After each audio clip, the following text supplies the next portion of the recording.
when you try to stop activity to achieve quietude, your very effort fills you with activity.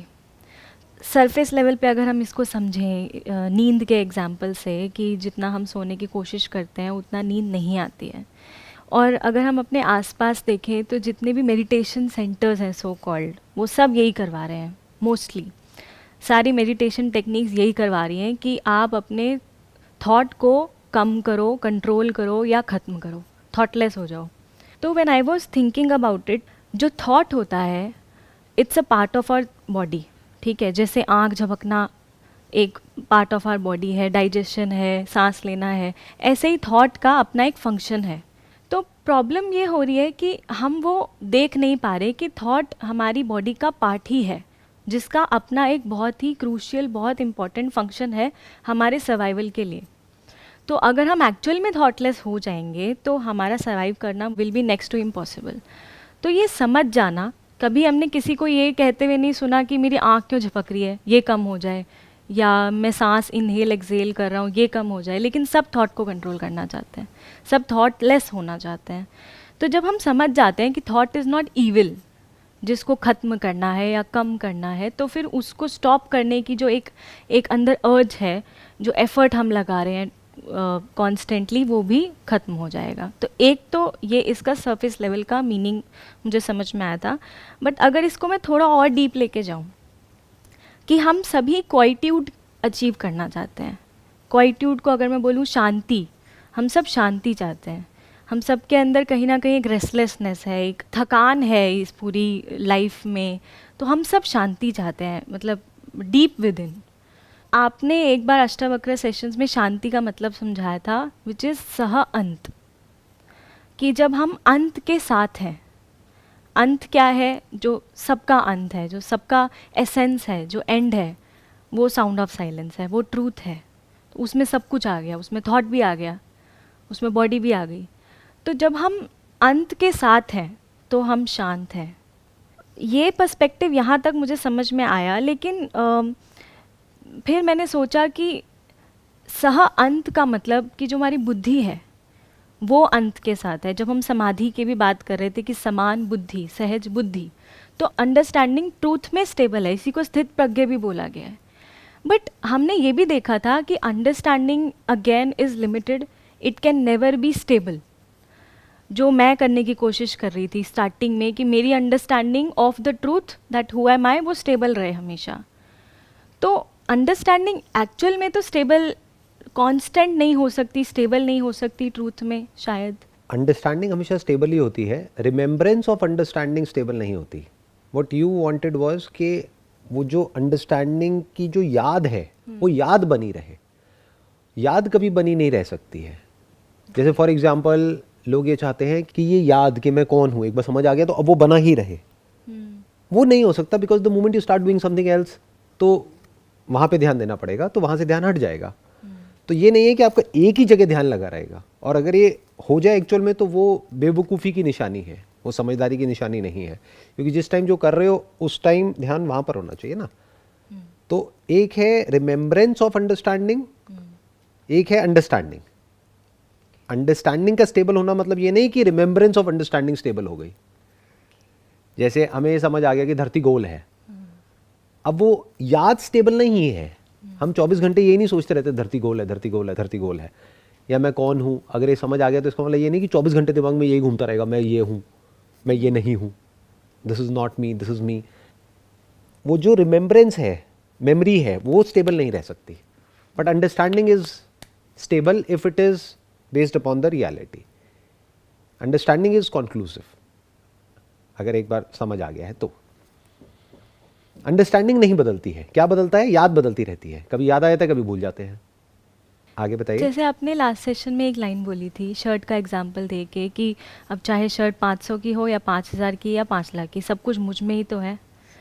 तो जब आपने बोला ना, मैं आपको फैक्ट बता रही हूँ, हम ऐसे नहीं देख पाते चीज़ों को इस तरह से। अगर देख भी लेते हैं तो बहुत ही मतलब बाई चांस वाली बात हो जाती है। बट हम ऐसी चीज़ों को नहीं देखते, मैं नहीं देखती, ये फैक्ट है। अब शायद इसलिए कि मेरी अंडरस्टैंडिंग ही कंप्लीट नहीं है, उसमें ही कोई फ्लॉ है? बेसिकली अभी अंडरस्टैंडिंग पूरी तरह से क्लियर नहीं है, इन द सेंस कि हर एक एस्पेक्ट को हम पूरी तरह से नहीं समझ पाए हैं।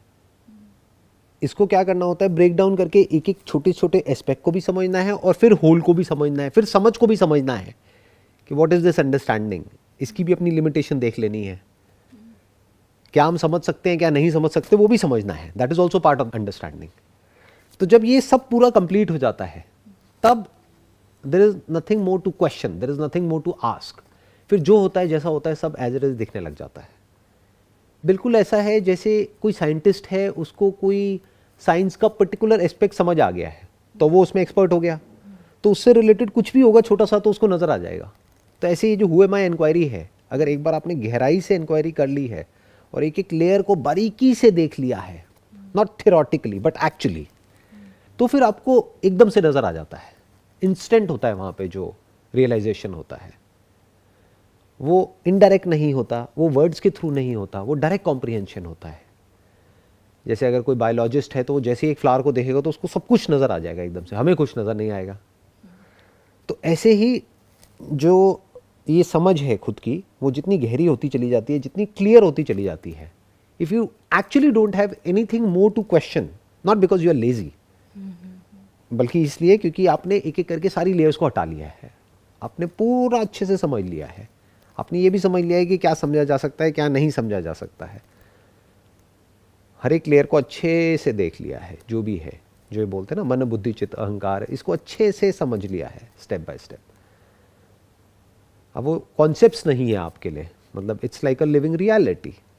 तो अब आपको सब कुछ ही फिर उसी डायमेंशन में, उसी अंडरस्टैंडिंग के दायरे में आपको सब कुछ नजर आने लग जाता है।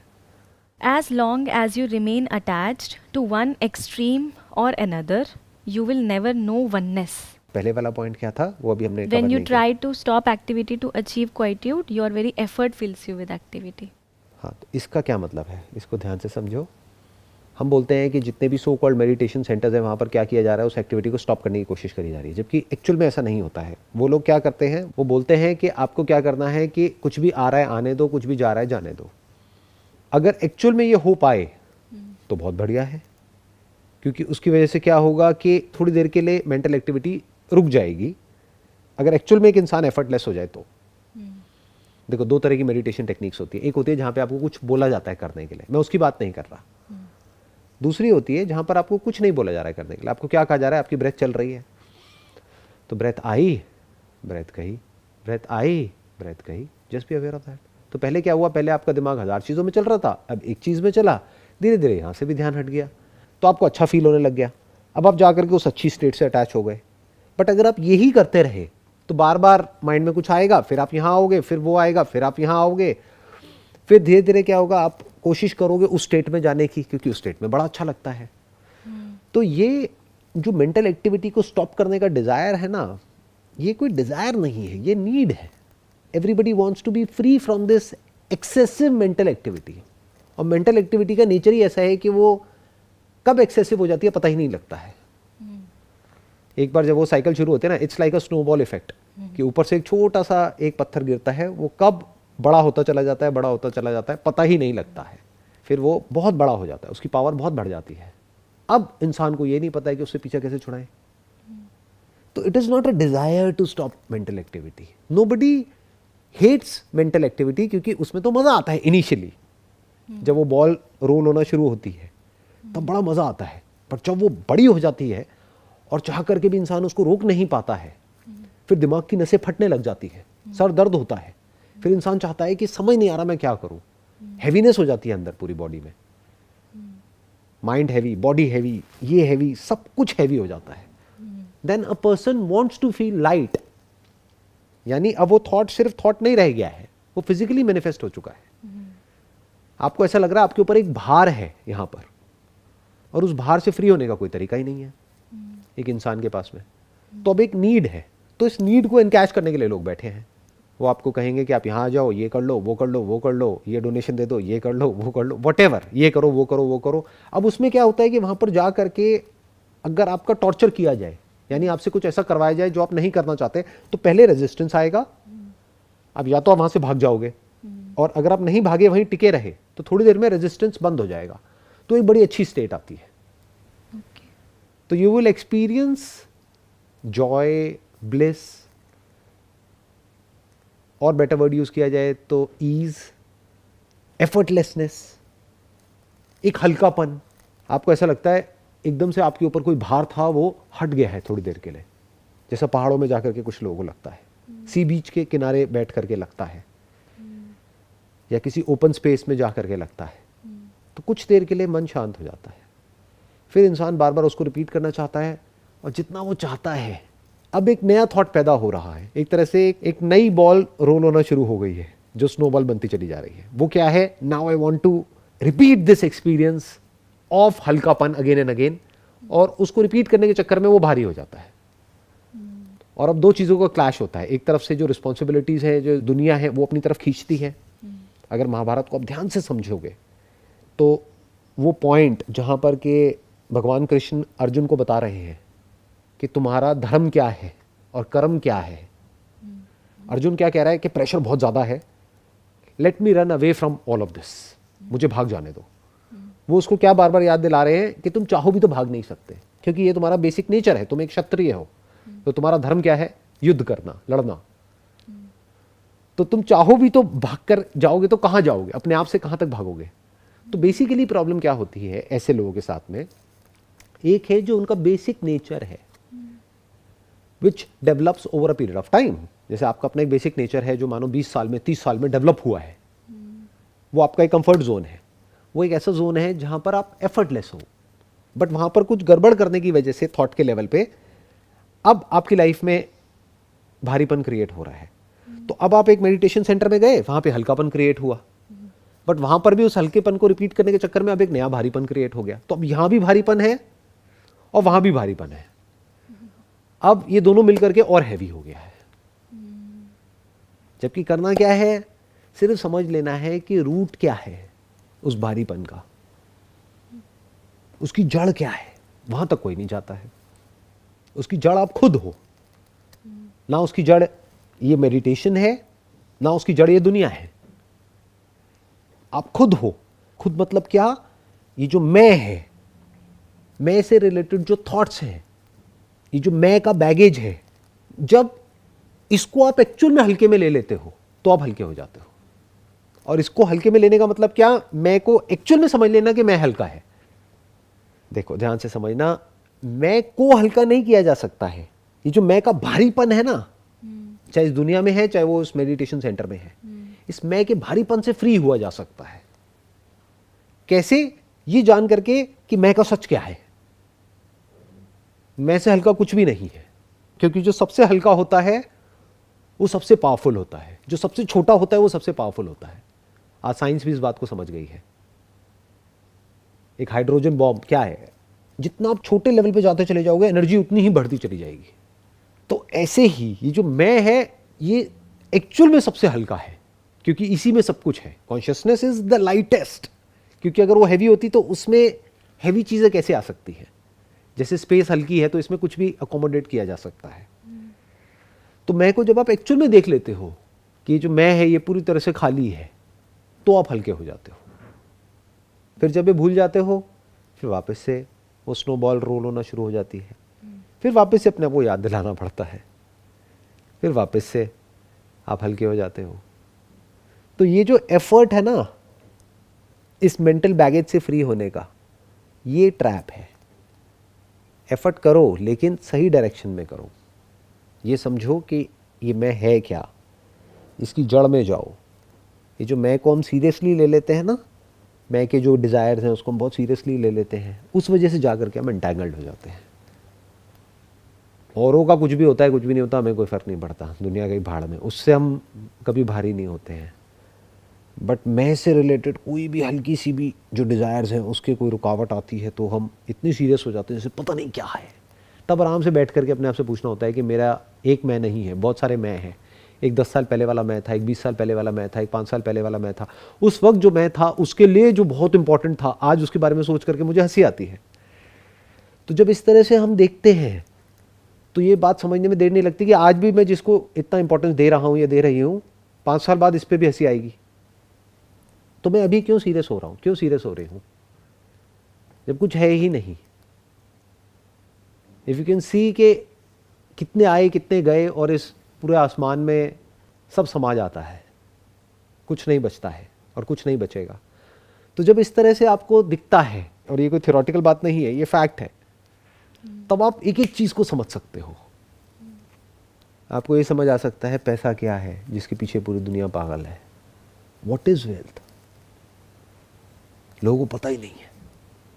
ये अपने आप में बहुत बड़ा टॉपिक है। अगर इसको मैंने टच कर दिया तो सारे फंडे हिल जाएंगे लोगों के। वो कहेंगे ये होती है वेल्थ।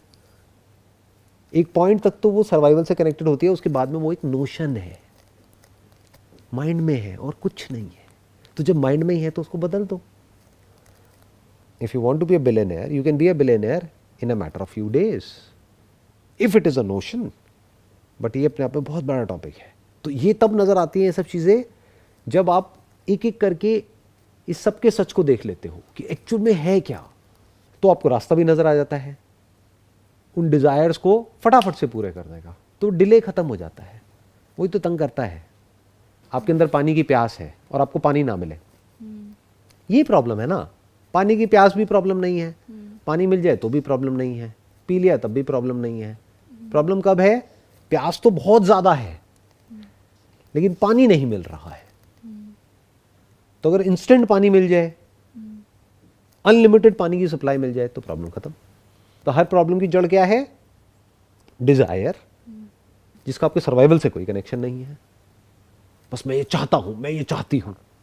और इतनी बार हम अपने आप को वो बोल देते हैं, रिपीट कर देते हैं कि वो हमें सच लगने लग जाता है।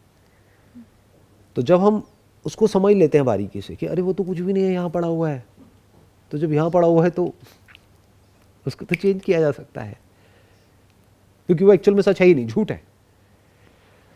तो पूरे के पूरे फंडे हिल जाते हैं। तो ये जो बात है वो ये कही जा रही है कि उस स्नोबॉल को रोकने की कोशिश मत करो, आप नहीं रोक पाओगे। बिल्कुल ऐसा है, एक नदी जो बहुत तेज बह रही है उसको आप नहीं रोक सकते, सिर्फ समझ सकते हो कि आप क्या हो। अगर आप एक तिनका हो और उस नदी को रोकने की कोशिश कर रहे हो तो बह जाओगे। जितना एफर्ट करोगे उतना ही तड़पोगे। लेकिन अगर आप पानी हो तो तिनका मिट गया, पानी रह गया, अब कोई दिक्कत ही नहीं है। पानी चाहे बहे चाहे रुके, उससे फर्क क्या पड़ता है। तो फिर क्या होगा, कुछ दिनों के लिए बीच बीच में थोड़ा सा एक वो आएगा जब आप अटकोगे, नीचे की तरफ जाओगे, फिर आगे निकल जाओगे, रुकोगे नहीं। दुनिया बेसिकली तिनके की तरह जीती है। फिर चाहे वो कोई बिलियनर हो, चाहिए हो, चाहे वो दुनिया का सबसे अमीर इंसान हो, कोई है कुछ भी नहीं, तिनके के जैसे हैं। नेचर में हल्का सा फ्लक्चुएशन होना है, कोई ऐसी बीमारी लगनी, उसका पता भी नहीं लगेगा कहाँ गए थे, है ऐसे थे बन जाएंगे। लेकिन अपने आप को समझते ऐसा है जैसे पता नहीं हम क्या है। तो ये प्रॉब्लम है ना। और उन्हें लगता है कि हम इसको सह सकते हैं या इसको कंट्रोल कर सकते हैं या इसको बदल सकते हैं। तिनके को लग रहा है नदी के बहाव को, और एक्चुअल में तिनका कहीं भी नहीं है, एक थॉट है। तो जैसे थॉट पानी बन गया तो बह गया। थॉट तिनका है तो वो वहीं पे अटका रहेगा, वो कोशिश करता ही रहेगा मरते दम तक। मेरी ये बातें 99.99% लोगों को समझ ही नहीं आएगी। वो वही करेंगे जो वो करते आए हैं। वो कहेंगे आपको कुछ नहीं पता है, हमारे ये हैं, उनको सब कुछ पता है। इस बुक में देखो ये सब कुछ लिखा हुआ है कि ऐसे होता है वैसे होता है, मेरे को ये करना है। उनसे पूछो क्या हो जाएगा ये करके। तो जो करने का कीड़ा है हमारे अंदर से वो निकल जाता है, जो होना होता है वो होता रहता है। अभी थॉट जो है वो तिनके की तरह है, तिनका ही है उसके लिए, ठीक है। तो थॉट को ये समझने में कि वो पानी है, क्या यहाँ पर एफर्ट है? एफर्ट होता क्या है? What is effort? पहले से एक डिज़ायर है अंदर कुछ समझने का। मैं अपनी बात करूँ तो ये समझने का डिज़ायर है। तो वो डिज़ायर से एफर्ट उठ रहा है कि मैं देखूँ इसमें क्या लिखा है, समझूँ, आपकी बात को समझूँ। उसमें भी एफर्ट लग रहा है। बट क्यों लग रहा है एफर्ट? क्यों? क्योंकि हमें ये लग रहा है कि समझ के कुछ होने वाला है। अगेन मेरी बातें सुनी, उसको इमेजिन किया और ऐसा लग रहा है कि मुझे इसको समझना पड़ेगा, तभी तो एफर्ट है। अगर एक खेल के जैसा है तो कहाँ एफर्ट है? खेलने में कहाँ एफर्ट होता है? नहीं होता। तो why can't you understand it playfully? खेल खेल में क्यों नहीं समझ सकते? और ये क्यों नहीं समझ सकते कि इसको समझ के भी कुछ नहीं होने वाला है? नदी का भाव वैसा का वैसा रहने वाला है, सब कुछ वैसा का वैसा रहने वाला है। इनफैक्ट वो तिनका भी मिटता नहीं है, मिटता नहीं है। क्योंकि वो है ही नहीं तो मिटेगा कैसे? वो तो थॉट है और वो बहुत प्रैक्टिस से बना है। उसको तिनका कहो या वो स्नोबॉल कहो, वो रोल होती ही रहती है, बार बार बड़ी हो जाती है, फिर से डिसॉल्व हो जाती है, अगर किसी को समझ है तो, कि इसके बियॉन्ड क्या है। अगर नहीं है समझ, तब तो दैट इज़ वेरी डेंजरस। फिर आपको कोई ना कोई सब्सटेंस चाहिए उसको कुछ देर के लिए ठहराने के लिए, उसको रोकने के लिए। इसीलिए लोग इतना ड्रिंक करते हैं, ड्रग्स की तरफ जाते हैं, या ये स्मोक करते हैं, या फिर और बहुत सारे तरीके हैं अपने ध्यान को डाइवर्ट करने के। वो चाहते भी नहीं है ना ये देखना कि मैं तिनका हूँ या मैं नहीं हूँ, क्योंकि ये जो है ना अंदर एक मैं है ही नहीं, ये देख पाने के लिए हिम्मत भी तो चाहिए। मतलब जितना मैंने देखा लोग डेथ से इतना डरते हैं, तो इस मैं को समझ लेना कि मैं है ही नहीं। उसके लिए बहुत हिम्मत चाहिए और बहुत समझदारी चाहिए, दोनों ही चाहिए। सिर्फ हिम्मत से भी काम नहीं चलेगा, समझदारी भी चाहिए। और सोच ऐसी होनी चाहिए कि जिसको सिर्फ सच से मतलब हो, जिसको ना बातें नहीं चाहिए हो, जिसको तसल्ली नहीं चाहिए हो। लोगों को तसल्ली चाहिए, लोगों को एक सिक्योरिटी चाहिए किसी की बातों में, किसी इंसान के साथ में जुड़ करके, क्योंकि मीडियोकर हैं ज़्यादातर लोग, हर्ड मेंटालिटी है, भेड़ बकरियों की तरह है, बस पीछे चलते हैं। तो कोई ऐसा इंसान हो जिसको तसल्ली नहीं चाहिए, एक्चुअल सच को जानना है उसको, उसको कोई इंसान चाहिए ही नहीं है, उसको इंसान से कोई मतलब नहीं है। लोग जितने भी हैं वो सभी एक ही थाली के चट्टे बट्टे हैं। जैसे आप हो वैसे ही मैं हूँ, जैसे मैं हूँ वैसे ही आप हो। अब क्या करोगे? क्यों एक इंसान को इंपॉर्टेंस दे रहे हो? तो उसको किससे मतलब है? उसको सच से मतलब है, वो सच जानना चाहता है। इस चाह की वजह से हिम्मत अपने आप आ जाती है, और इनफैक्ट उसके लिए हिम्मत की जरूरत भी नहीं पड़ती, क्योंकि हिम्मत की जरूरत तब पड़ती है जब ये डिजायर आपके अंदर आर्टिफिशियली किसी ने प्लांट किया हो। अगर एक्चुअल में डिजायर है तो हिम्मत कहाँ चाहिए? हिम्मत का मतलब क्या है कि आपको जाना है, समुद्र पार करना है और एक खजाना ढूंढना है, वहां पे हिम्मत चाहिए। इसमें क्या चाहिए? कुछ भी नहीं चाहिए। इसमें तो एक बेसिक क्यूरियोसिटी चाहिए, let me find out the truth, not your truth और माई ट्रूथ और हिज ट्रूथ और हर ट्रूथ और the truth in that book. ना ना ना ना, ट्रूथ। उसको सिर्फ सच से मतलब है। ऐसे जो लोग होते हैं उनके लिए बहुत आसान हो जाता है, बट मेजॉरिटी जो है लोगों की वो ऐसे नहीं होते हैं। उनको कुछ चाहिए होता है पकड़ने के लिए, बस उन्हें कुछ दे दो, वो उनको मिल जाएगा, वो उसको पकड़ के बैठे रहेंगे, सेफ और सिक्योर फील करेंगे, जबकि एक्चुअल में बिल्कुल भी सेफ और सिक्योर नहीं है। इसका प्रूफ ये है, जो भी उन्होंने पकड़ा हुआ है उसको उल्टा बोल दो, वो आपसे लड़ने लग जाएंगे। जो एक्चुअल में सेफ है उसकी तो मुट्ठी खुली पड़ी है, जो डरा हुआ है उसी ने तो मुट्ठी बंद करी है, क्योंकि वो अटैक मोड में है। उसका फाइट और फ्लाइट रिस्पॉन्स एक्टिवेटेड है 24 घंटे। जरा सा बोल के तो देखो ऐसे लोगों को, कुछ मरने मारने पे उतारू हो जाएंगे, क्या बोल दिया है, किसके बारे में बोल दिया।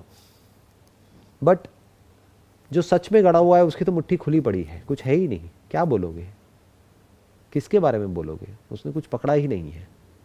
As long as you remain attached to one extreme or another, you will never know oneness. Truth से रिलेटेड अगर आपके माइंड में कोई भी एक्सट्रीम आपने कुछ भी पकड़ रखा है, जैसे फॉर एग्जांपल कोई गुफा में बैठा हुआ है, एक्सट्रीम है, तो कोई भी एक्सट्रीम अगर आपने पकड़ा हुआ है, तो क्योंकि एक्सट्रीम इज़ फ्रैगमेंट, एक चीज़ पकड़ी हुई है ना आपने, और वननेस इज़ ऑल एनकम्पासिंग, सब कुछ है वननेस में। तो जब तक आप एक पार्ट को पकड़ के रखोगे तब तक आप होल को नहीं देख पाओगे। और पकड़ा किसने है और पकड़ा क्यों है? क्योंकि वो खुद एक फ्रेगमेंट है। जिसकी अप्रोच होलिस्टिक होगी वो तो कुछ पकड़ ही नहीं सकता, उसमें तो सब कुछ आ गया। ये जो पकड़ने वाला और छोड़ने वाला है ना, उसको हम कभी क्वेश्चन नहीं करते हैं, बस पकड़ते और छोड़ते रहते हैं। इसलिए हम वननेस को कभी एक्चुअल में एक्सपीरियंस नहीं कर पाते। बातें करते हैं लव की, कंपैशन की, वननेस की, हर कोई बातें करता है। किसी के भी पास चले जाओ, बातें करेंगे कि आप ये हो, आप वो हो, क्या पकड़ा हुआ है। For example, if somebody saying कि आप लाइट हो, तो डार्कनेस कहाँ है? जब आप कह रहे हो कि मैं लाइट हूं, तो इट इज इंप्लाइड कि आपके अंदर डार्कनेस का डर है। इसका मतलब दो हो गए ना, एक लाइट हो गई, एक डार्कनेस हो गई। आप कहते हो मैं शांत हूं, तो अशांत कहाँ गया? अशांति किस में है? तो वो शांति और अशांति दोनों के परे है, वो लाइट और डार्कनेस दोनों के परे है, यानी दोनों उसी में है। उसके लिए लाइट और डार्कनेस दोनों बराबर है, शांति अशांति दोनों बराबर है, लाइफ डेथ बराबर है, अच्छा बुरा बराबर है। कुछ है ही नहीं उसके लिए, कह सकते हैं, क्योंकि ये तो वर्ड्स हैं जो हम बोलते हैं। नहीं है, ऐसा नहीं है नहीं है, क्योंकि देखो, एक है जो actual fact of the matter है, वो क्या है कि उस लेवल पर तो कोई वर्ड्स की ज़रूरत ही नहीं है। जो है जैसा है सो है, वहाँ पर कुछ पकड़ना छोड़ना है ही नहीं। नॉन स्टॉप एक बहाव है जो बहे चले जा रहा है, एक वेव है जो एंडलेसली बह रही थी, बह रही है और बहती ही रहेगी, और वही मैं हूँ। तो ये तो हो गया, शॉर्ट में हमने बात को ख़त्म कर दिया। बट एग्जिस्टेंस के 3 लेवल हैं। अगर आप होलिस्टिक की बात करो, एक्चुअल में अगर आप पूरी तरह से समझोगे लाइफ को, तो और लोग इन तीनों में से किसी एक जगह पर जीते हैं, तीनों को कभी नहीं देखते हैं। एक है आपकी बॉडी का लेवल, इसको आप कैसे इग्नोर कर सकते हो? बॉडी में क्या आ गया? आपके सेंसेस आ गए, आपके डिजायर्स आ गए, नीड्स आ गई, तो आप इसको कैसे छोड़ सकते हो? इसको तो इंक्लूड करना ही पड़ेगा ना, क्योंकि बिना इसके तो कुछ भी नहीं है। बिना इसके कहाँ है साउंड ऑफ साइलेंस? बिना इसके कहाँ है ये यूनिवर्स? बिना इसके कहाँ है दिस कॉन्सेप्ट ऑफ वननेस और नॉन डुअलिटी और लव और कंपैशन और हेटरेट, व्हाटएवर? तो यहीं से तो शुरुआत करनी पड़ेगी। तो बॉडी के लेवल पे आपको देखना पड़ेगा आप कितने कंट्रोल में हो और कितने नहीं हो। इसके बारे में एक बहुत अच्छी कहानी है। कई बार क्या होता है, हम कुछ कहानियाँ सुनते हैं, लेकिन लोग कहानियों में ही उलझ करके रह जाते हैं, उस कहानी के मतलब को नहीं समझते हैं। एक बार हनुमान जी से किसी ने पूछा कि भगवान राम में और आप में क्या फ़र्क है? तो हनुमान जी ने सीधा सीधा जवाब दिया कि शरीर के स्तर की अगर बात करी जाए तो मैं भगवान राम का दास हूँ, मन की बात करी जाए तो मैं भक्त हूँ, आत्मा की बात करी जाए तो मैं राम ही हूँ। तो मुझ में और राम में कोई फ़र्क नहीं है। तो लोगों ने कहानियाँ सुन ली और कुछ भी इमेजिन कर रहे हैं। अरे समझो तो सही क्या कहा जा रहा है, किस लेवल पे क्या बात कही जा रही है। क्या बॉडी के लेवल पे दास नहीं हो इस पूरे यूनिवर्स के? यूनिवर्स के अपने कुछ लॉज हैं, अगर उसको वायलेट करोगे तो ऐसी पनिशमेंट मिलेगी जो आप सपने में भी नहीं सोच सकते। दिन दहल जाएगा। ऐसी ऐसी बीमारियां हैं इस दुनिया में और लगी रही हैं लोगों को। और ये मत समझना कि आप करोगे गलती तो आपको पनिशमेंट मिलेगी। आप हो कहां? कोई भी करेगा, कोई भी करेगा। कोई भी मतलब क्या? इंसान। हम गलती करेंगे तो हम भुगतेंगे। हम गलती करेंगे, हमारी आने वाली जनरेशन भुगतेंगी, भुगत ही रही है। ये पॉल्यूशन, ये वो, इसका जो इम्पैक्ट है, जो अभी बच्चा पैदा हुआ है उस पर आ रहा है, उसके कर्मों की वजह से थोड़ी आ रहा है, वो हमारे कर्मों की वजह से आ रहा है, या हमारे से पहले जो जनरेशन थी उन्होंने जो किया या जो हम कर रहे हैं उसका इम्पैक्ट आने वाली जनरेशन पे आने वाला है। ऐसी ऐसी बीमारियां जो हमने पहले सुनी ही नहीं थी, वो धीरे धीरे धीरे धीरे बढ़ती चली जा रही है। बीमारियां पहले भी थी, अभी भी है, आगे भी रहेगी। बट कहने का मतलब है कि ये जो हम गलतियां कर रहे हैं, हम इंसान, उसकी वजह से क्या हो रहा है वो हमें साफ नजर आ रहा है। क्लाइमेट के लेवल पे भी हो क्लाइमेट के लेवल पे, हर लेवल पे। इन अ नटशेल, अगर बॉडी की लेवल की बात करी जाए तो हम दास हैं इस प्रकृति के। ये बात जितनी जल्दी जिस इंसान को समझ आ गई वो उतना ही सही से जी पाएगा। यानी क्या करो? इस प्रकृति की सेवा करो, इसके जो लॉज हैं उसको चुपचाप फॉलो करो, पूछने की ज़रूरत नहीं है। चाहे वो डाइट है, एक्सरसाइज है, बेसिक लॉज हैं। धरती, जल, अग्नि, वायु, आकाश, इससे जितना कनेक्टेड रहोगे उतना ठीक रहोगे। इससे जितना दूर जाओगे, यानी अपने मोबाइल में इसमें उसमें एंटैंगल्ड हो जाओगे, उतना ही बुरी तरीके से फंसोगे। और फिर उसके बाद में जो पेन्स होंगे बॉडी के लेवल पे, that is going to be unbearable. क्यों? क्योंकि आप खुद को मालिक समझ रहे हो। आपको ये लग रहा है I am in control of my life. You are not in control of your life. आप दास हो। इस बात को अच्छे से समझ लो। तो जो लोग बोलते भी है ना कि मैं दास हूं, वो बाहर बाहर से दिखाने के लिए बोलते हैं, क्योंकि वो बोलने में ईगो को बड़ा अच्छा लगता है। सेवा करते समय भी ईगो बढ़ा रहे हैं। ईगो बढ़ाते हैं और वो इस तरीके से बोलते हैं कि मैं तो दास हूं। तो आपको किसी को बोलने की जरूरत नहीं है। अंदर से इस बात के सच को देख लो कि आप इस प्रकृति के, इस यूनिवर्स के, नेचर के दास हो। जो नेचर के लॉज हैं चुपचाप समझो और उसके हिसाब से चलते चले जाओ। सर्व करो इस नेचर में, तो ठीक रहोगे। जहां अपने आप को मालिक समझा और कब्जा किया, वहीं से आपका डाउनफॉल शुरू। अंदर से हाथ जोड़ करके रहो, अंदर से झुक करके रहो। अगर इमेजिन करना चाहते हो तो अपने सर को उठा करके भगवान के पैरों में रख दो। The end, because you are the servant of lord. ये हो गया बॉडी का लेवल। सेकेंड लेवल, माइंड का लेवल, डिजायर का लेवल। वो स्नोबॉल जिसकी अभी मैं बात कर रहा था, वो तिनका, वो कहीं जाने वाला तो है नहीं। थॉट तो कहीं जाने वाला है नहीं, वो मरता भी नहीं है। इसके बारे में जो पुराण है उसमें कई तरह की कहानियाँ आती हैं कि दो राक्षस थे, उनको जब मारते थे तो उनमें से जैसे ही एक खून की बूंद टपकती थी तो उससे और राक्षस पैदा हो जाते थे, तो उनको मारा ही नहीं जा सकता। राग और द्वेष, ये हैं वो दो राक्षस। ये राक्षस हमारे सबके अंदर हैं। इन राक्षसों को कंट्रोल करने का क्या तरीका है? भक्ति, यानी भगवान से जुड़े रहो। भगवान मतलब क्या? सत से जुड़े रहो। अब आप चाहे भगवान के नाम से जुड़ो या भगवान से जुड़ो। नाम अगर आप ले रहे हो और सिर्फ नाम है और अंदर से खोखला है तो बेकार हो गया, या नाम के साथ में कोई इमेज जुड़ी हुई है तो भी गड़बड़ हो गई। बट अगर नाम के मीनिंग को आप देख पा रहे हो, फिर नाम ले रहे हो, तो नाम लेने में कोई बुराई नहीं है, तब वो मंत्र पावरफुल है। If you are saying Om and Om के सच को आप देख पा रहे हो और ओम की भक्ति कर रहे हो, ये जानते हुए कि ओम क्या है, तो आप ओम से जुड़ रहे हो ना। क्या जुड़ रहा है? आपका मन, क्योंकि मन अलग है ना। मन दो जगह जुड़ सकता है, या तो सत से या फिर इस संसार से, जिसको विश बोलते हैं। विषय, इंग्लिश में भी देखो क्या मजे की बात है, विश। हिंदी में विश, इंग्लिश में विश। जहां इस विश में एंटैंगल्ड हुए, विषयों में, आप समझ जाओ भारीपन शुरू। तो हल्के होने का क्या तरीका है? अंदर से माइंड के लेवल पे भक्ति। अगर हम विषयों के ज़रिए भी सिर्फ ट्रूथ को ही समझ रहे हैं, जैसे विषय में आप हमारी खाने पीने की चीज़ें आ गई, ठीक है, तो उससे हम अच्छी हेल्थ ले रहे हैं। अच्छी हेल्थ से हम ये समझ पा रहे हैं कि ट्रूथ क्या है। तो अगर हम उसको भी यूज़ कर लें उस तरह से, व्हाई नॉट। इसीलिए अगर आप देखोगे कि यहाँ पे एक प्रथा है कि खाने से पहले हाथ जोड़ो। क्यों? क्योंकि खाने में भी भगवान है, पहाड़ में भी भगवान है, सूर्य में भी भगवान है। सबको हम देव बोलते हैं।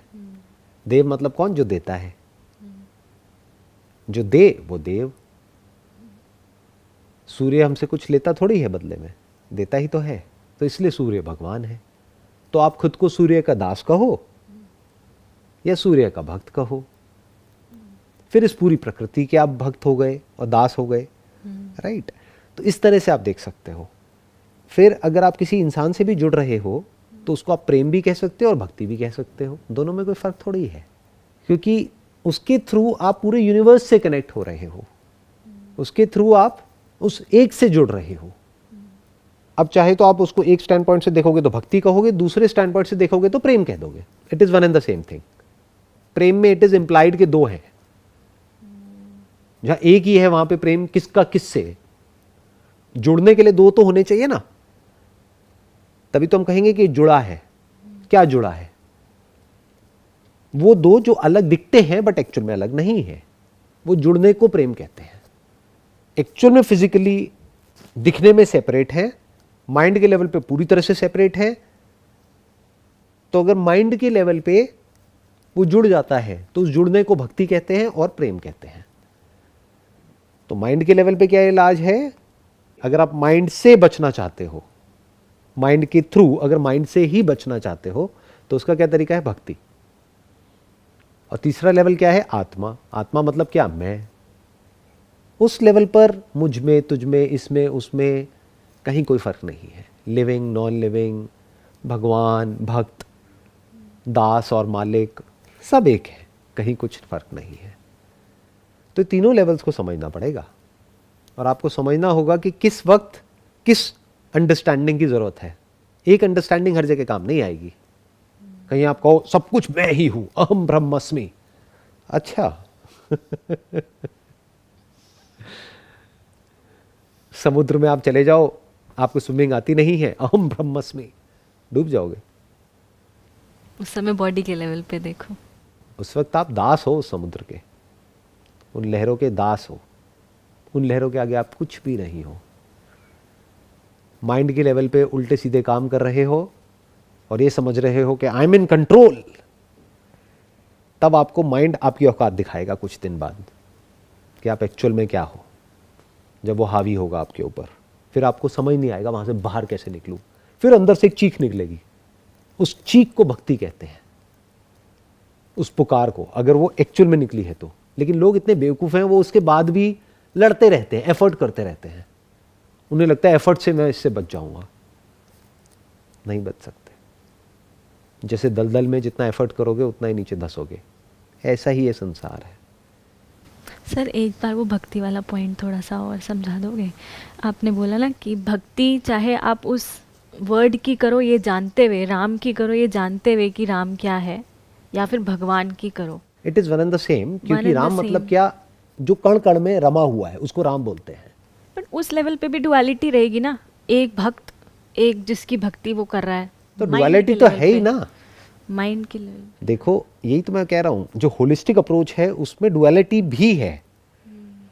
क्योंकि अगर आप ये समझते हो डुअलिटी नहीं है तो आप फंस जाओगे।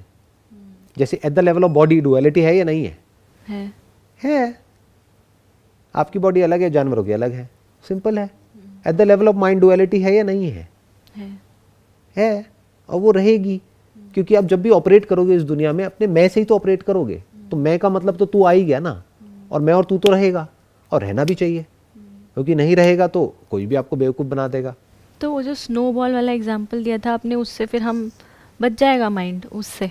बच नहीं सकता है, क्योंकि जब तक आप रहोगे, बॉडी रहेगी तब तक बीमारियां रहेंगी, जब तक बॉडी रहेगी तब तक माइंड रहेगा। माइंड मतलब क्या? वो जो है ही नहीं। जब है ही नहीं तो उसको मारा भी नहीं जा सकता है। बस भक्ति से उसको कुछ देर के लिए शांत किया जा सकता है। जो आत्मा का स्तर है उस लेवल पे चाहे कुछ भी हो रहा है, चाहे वो शांत है, चाहे वो जगा हुआ है, चाहे वो स्नोबॉल पूरे तेजी से रोल हो रही है, नदी पूरी तेजी से बह रही है, आंधी तूफान है, कुछ भी है, वो सब मुझ में ही है। ये हो गया आत्मा का स्तर। तो क्या हम ये कह सकते हैं कि इस समय जो हम कर रहे हैं, जो हम डिस्कस कर रहे हैं, ये हम मन के स्तर पे कर रहे हैं? ऑब्वियसली। तो ये भक्ति है जो हम इस समय कर रहे हैं? नॉट भक्ति, यू कैन कॉल इट ज्ञान, क्योंकि अभी हम भगवान को याद नहीं कर रहे हैं। भक्ति का मतलब क्या होता है कि आपके मन में भगवान की याद बनी रहे, कि ऐसा ना हो कि आप जैसे ही अच्छा वक्त आए तो भगवान को भूल जाओ। लोगों के साथ में क्या होता है, जब वक्त अच्छा होता है तो एक्चुअल में वो भगवान को भूल जाते हैं, वो खुद भगवान बन जाते हैं। जब वक्त बुरा होता है तब भगवान के पास जाते हैं भागते हुए। होना इसका उल्टा चाहिए। जब वक्त अच्छा है तो आपको भक्ति करनी है, तब भगवान का नाम याद रखना है, क्योंकि ये ज़्यादा देर तक रहने वाला नहीं है। अभी ये जो काम आप करोगे ये उस वक्त आपको काम आएगा जब एक्चुअल में वक्त खराब शुरू होगा। ये भक्ति उस वक्त काम आएगी, तब आपको स्ट्रेंथ मिलेगी इस भक्ति से जो आपने करी अपने अच्छे टाइम में, अपने बुरे वक्त में लड़ने के लिए, या प्रॉब्लम का सोल्यूशन निकालने के लिए, या उस प्रॉब्लम को सहने के लिए। बहुत सारी प्रॉब्लम्स का कोई सोल्यूशन ही नहीं है। ये जो सहन शक्ति जिसको बोलते हैं, ये कहाँ से आएगी? ये एक तरह का एक बैंक अकाउंट है जिसमें क्रेडिट हो रहा है और डेबिट होगा, तो लोगों का बैंक अकाउंट ही खाली है, माइनस में है, क्योंकि जैसे ही वक्त अच्छा आता है तो अपने आप को भगवान समझने लग जाते हैं। फिर जब वक्त खराब आया तब भगवान के पास भाग रहे हैं। भगवान क्या है? वही बैंक अकाउंट है, भक्ति का अकाउंट, वो खाली है, माइनस में है, तो कहीं से भी कुछ हाथ नहीं लग रहा है। फिर इंसान के पास भागते हैं, वो इंसान जो उनको थोड़ी सी उम्मीद दिखाता है, कि देखो ये कर लो ये हो जाएगा, ये कर लो वो हो जाएगा, फिर भागते रहते हैं और यही सब करते रहते हैं, उल्टे पुल्टे काम कर रहे हैं जिसका उस प्रॉब्लम से एक्चुअल में कोई लेना देना नहीं है। जो प्रॉब्लम है फालतू के काम कर रहे हैं, पूरी तरह से उनका जो कंट्रोल है उनकी लाइफ पर से चला जाता है, मेंटली पूरी तरह से अनस्टेबल हो जाते हैं। बाहर से देखने में नॉर्मल लगते हैं ऐसे लोग, अंदर से सब गड़बड़ होती है। As long as you remain attached to one extreme or another, you will never know oneness.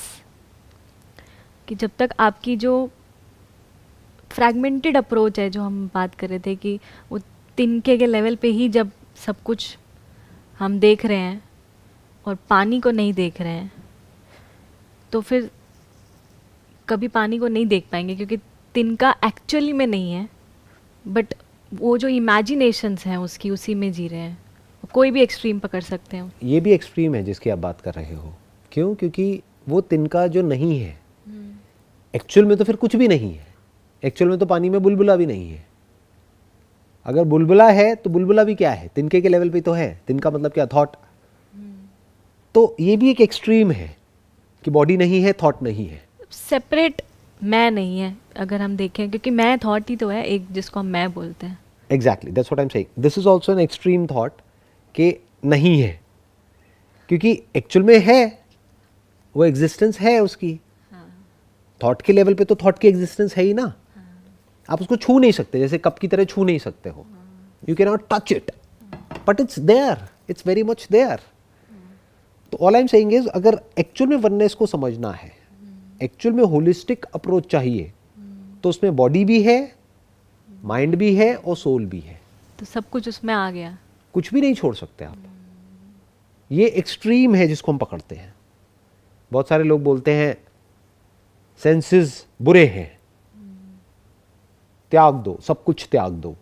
तो क्या करें, मर जाएंगे, मार दो खुद को। त्याग तो सकते ही नहीं हो। देखना नहीं छोड़ सकते, सुनना नहीं छोड़ सकते, खाना नहीं छोड़ सकते, पीना नहीं छोड़ सकते। तो एक्चुअल में त्यागा क्या है? कुछ भी नहीं।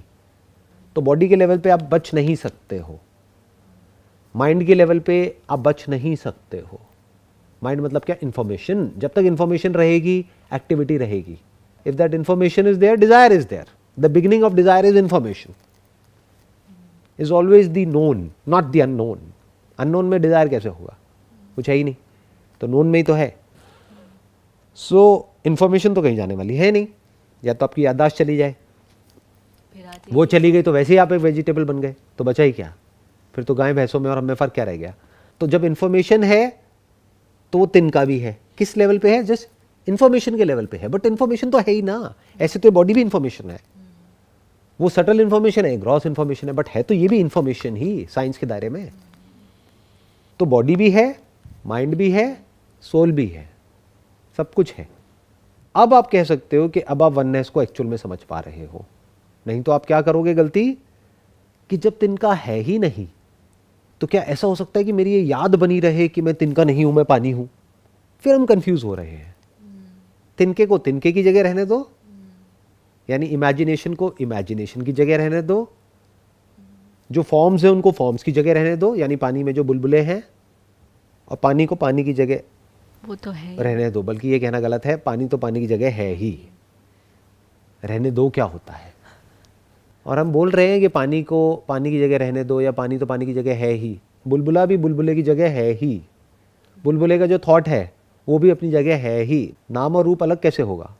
हो ही नहीं सकता। एक है बुलबुला जो उसका रूप है पानी का, एक है उसका नाम। पहले नाम आता है, बाद में रूप आता है। कभी अपनी ब्रेन को ऑब्जर्व करना। पहले वर्ड फिर इमेज।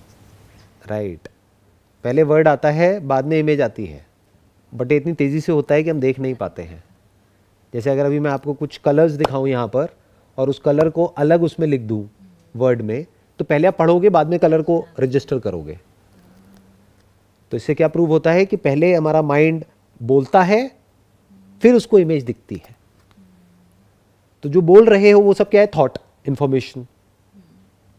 इमेजेस क्या है? जो एक्चुअल में दिख रही है उसी की तो इमेज स्टोर होती है। जैसे कुर्सी की इमेज, सोफे की इमेज, ये रेड कलर का सोफा है, ये सब क्या हुआ? हमें दिखा, तभी तो इमेज स्टोर हुई, और इसके बारे में जो हम बोल रहे हैं। तो सब कुछ है। तो तीनों लेवल पे देखना पड़ेगा।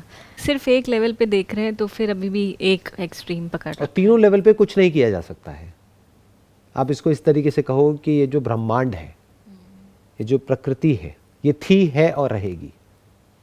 हाँ, प्लैनेट्स बनेंगे, मिटेंगे, गैलेक्सीज बनेंगी, मिटेंगी, बट इतना बड़ा यूनिवर्स है, कहीं और मैनिफेस्टेशन चलती रहेगी अलग अलग तरीक़ों से। तो ये प्रकृति थी, है और रहेगी। जब प्रकृति रहेगी तो ऐसा एक ना एक वक्त ज़रूर आएगा प्रकृति में या उस प्लैनेट पर जब इंफॉर्मेशन मैनिफेस्ट होगी। इंफॉर्मेशन मैनिफेस्ट होगी तो थॉट मैनिफेस्ट होगा, थॉट मैनिफेस्ट होगा तो मैं और तू का कॉन्सेप्ट मैनिफेस्ट होगा, वो होगा तो डिज़ायर और फियर पैदा होगा, तो वो भी रहने वाला है। तो कुछ भी नहीं मिटेगा, सब कुछ ऐसा का ऐसा रहेगा हमेशा। जैसा था वैसा है, वैसा ही रहेगा। तो हम ना आप कुछ किसी चीज़ को पकड़ेंगे ना छोड़ेंगे। अब ना कुछ पकड़ने के लिए ना छोड़ने के लिए एक्चुअल में, नहीं तो आप फिर कहीं ना कहीं छलांगे मारने की कोशिश करोगे, या तो नॉन डुअलिटी के कॉन्सेप्ट में जाकर के फंसोगे, या तो कहोगे मैं आत्मा हूं, तो आत्मा हूं तो ये बॉडी क्या है, या कहोगे मैं बॉडी नहीं हूं, अरे बॉडी तो है। तो कहीं ना कहीं जाकर के एंटैंगल्ड हो जाओगे, कंफ्यूज्ड हो जाओगे। उसमें सब कुछ इंक्लूड हो जाता है वननेस में, उसी को तो वननेस कहते हैं। और किसी लेवल पे भी कुछ नहीं किया जा सकता है, जो जैसा है सो है। You can not do anything about the form और द फॉर्मलेस और the information related to the form और द फॉर्मलेस और the discerning thought of the form and the formless. Discerning thought जिसकी हम बात कर रहे हैं वही तो भक्ति है। डिसर्निंग मतलब? डिसर्निंग मतलब अलग अलग करके देखना कि क्या है क्या नहीं है, फॉर्म एंड फॉर्मलेस। तो सब कुछ रहता है, कुछ भी नहीं मिटता है। ये जब हमको समझ आ जाता है तो अब हम उस वननेस को एक्चुअल में देख पा रहे हैं और समझ पा रहे हैं, जैसी वो है वैसी ही, not the concept of oneness. I think आज के लिए इतना काफ़ी है, बाकी का नेक्स्ट सेशन में टच करते हैं। Wish you all the best, see you then. Thank you sir.